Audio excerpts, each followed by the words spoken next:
Welcome to today's daily log. This project's fairly straightforward. We're just going to get that robotic arm there and suspend it from ceiling fan, centre of the room. It's got nothing on the floor. And then from that robotic arm, we're going to attach this leaf blowing, mulching 3-in-1 device and see what that gives us.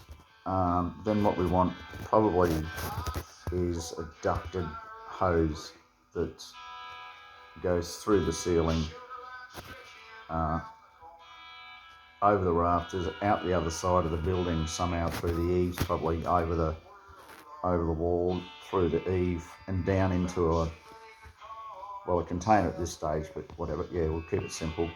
And that's a collection outside the building. It won't be any ordinary bin, but we'll just keep it simple at this stage. Those two devices, I think, finding a solution that replicates those two things, a long way toward self-cleaning apartment, because you can have any attachment on this arrangement here, and instead of using that physical controller, you're just repeating keystrokes, if you like, or commands to that arm to replicate someone pushing those buttons. And how you program it is you get someone to push the buttons and you record it on a macro in Python. So you don't really need programming, you just monkey see, monkey do. So you come up with you do a few moves, 1, 2, 3, 4, whatever, and those moves are recorded and translated into Python that then can be put into a computer. It'll probably go on your phone, even an Android device, Raspberry Pi or Arduino, whatever. Any number of different ways you can print your own circuit boards, even at themakers.org, who are over at the TAFE College. So I'm quite interested in that. From a programming perspective, there are free shows on YouTube where you can get instruction on introduction to Python. It's a fairly, well, I don't want to say because I don't know it that well. It seems to be fairly universal. Lego use it in their educational toys because of its industry-wide applicability, and progression into jobs is fairly certain. Now, that is a number of lists of jobs, and also outlines our personal shopper service, which is where we can take a person shopping, ride along, load up the truck or their car, take them to Bunnings, take them to Coles, take them to Rusty's, wherever they want to go, and we load up the car for them, get them home, and if it's a ute, we can, with Ute and Man, we can get their heavier items.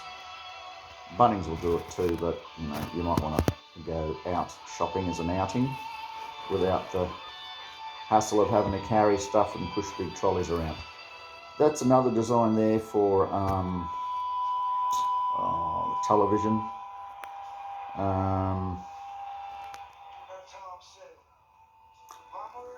And then that can scale up to be a platform like a dumb waiter, and can scale up again to become an elevator as depicted there. So just imagine there's stairs, and that red orange thing is a chair, a wheelchair, and it's on a platform, badly driven albeit at the moment, badly drawn. And then platform goes up on a kind of scissor lift type arrangement that we've modelled off an ironing board, and that's just the braking mechanism. So the scissor thing will have a ratchet on it, and it'll be clicking up underneath, and if the cable snaps, it won't, because there's 4 of them, and in fact they're bungee straps, and they're running along, they're attached, very similar design to that, That's sideways. It's not. It needs to be rotated to the right 90 degrees, and that'll make sense. So I've got to be careful with my intellectual property. That's why I confuse people deliberately. Right, so that goes up there. And you're running a cable, 4 cables of bungee strap, so they've got some torque in them, and they're going. Where's this thing here? That's the counterweight there. That pendulum thing. Again, rotate that 90 degrees to the right, and that weight. And that's a pulley. That circle in the middle. So they're pulleys at the corners of that triangle there. And that's a rope, and that's a motor on the other side. But instead, we're going to use a counterweight. We're going to fill it with water, right? And then we're going to release it. So we'll release that water, and that will provide some of the lift. That'll do some of the lifting. Now, the energy for the water is coming out of the tap.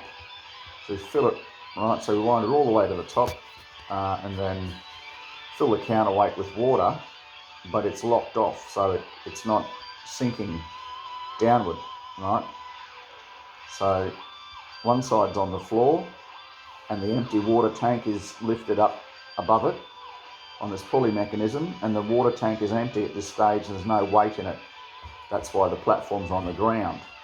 Now we add water to the counterweight, and as it fills, it's gaining gravity and putting tension on, right? So if we're using bungee straps and locking the